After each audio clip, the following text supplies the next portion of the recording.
আগামী নির্বাচন দেশের স্বার্থে, গণতন্ত্রের স্বার্থে বিএনপিকে জেতানো ছাড়া কোনো বিকল্প নাই। খারাপ, আজকে নতুন কোনো ইনভেস্টমেন্ট নাই, প্রতিদিন বেকার সংখ্যা বাড়ছে।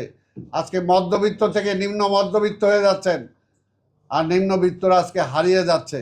দেশের কি অবস্থা, এই সাংবাদিক ভাইরা আপনারা যারা ঘোরাঘুরি করেন, আপনারা আমাদের চেয়ে ভালো জানেন দেশের বাস্তব বর্তমান অবস্থাটা কি। সেই কারণে আমরা চাই যে কে আজকে ইসলামী বিপ্লব করতে চান, কে আজকে সমাজতন্ত্র কায়েম করতে চান, সেগুলো আপনারা পরে করেন। আগে অন্তত গণতন্ত্রটা আমরা ফিরিয়ে আনি, গণতন্ত্রটা প্রতিষ্ঠিত করি, মানুষের অধিকারটা আগে নিশ্চিত করি, আইনের শাসনটা আগে ফিরিয়ে আনি। তারপরে যার যারটা যদি জনগণ আপনাকে রায় দেয় আপনি সেটা করবেন, কিন্তু জনগণের উপর চাপিয়ে দেওয়ার তো কোনো সুযোগ নাই। বিএনপি তো কোনো কিছু চাপিয়ে দিতে চায় না। বিএনপি বলেছে একটা নির্বাচন দেন, জনগণ যদি বিএনপিকে রায় দেয় বিএনপি এই কাজ করবে, পরিষ্কার বলেছে। আপনারা যা যা বলেন। এখন তো নির্বাচনকে সামনে রেখে অনেক কথাই বলতেছেন, কিন্তু বুঝতে হবে যে নির্বাচনের পরে তাদের এই চেহারা থাকবে কিনা। শেখ হাসিনাও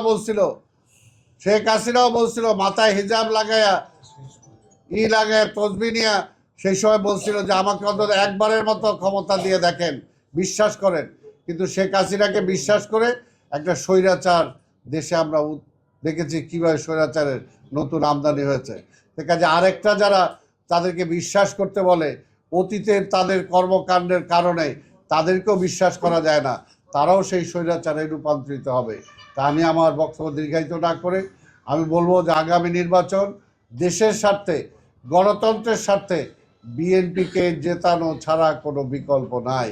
তাই সেই কারণেই ধানের শীষে ভোট দিয়ে আগামী নির্বাচন যাতে বিএনপি রাষ্ট্র ক্ষমতায় যে আজকে রাষ্ট্রকে সঠিক একটা দিক নির্দেশনা দিতে পারে, সেটার জন্য আপনারা মাঠে ময়দানে সব জায়গায় কাজ করতে হবে, জনগণকে বলতে হবে এবং সঠিক কথাটাই বলতে হবে যে কি কারণে তারা বিএনপিকে ভোট দিবে, আর কি কারণে আওয়ামী লীগ বা জামাত অন্য যারা আছে তাদেরকে ভোট দেওয়া যায় না, এই কথাটা কিন্তু তাদের কাছে বলে দিতে হবে। তাই আপনাদের সবাইকে ধন্যবাদ। খোদা হাফেজ। বাংলাদেশ জিন্দাবাদ।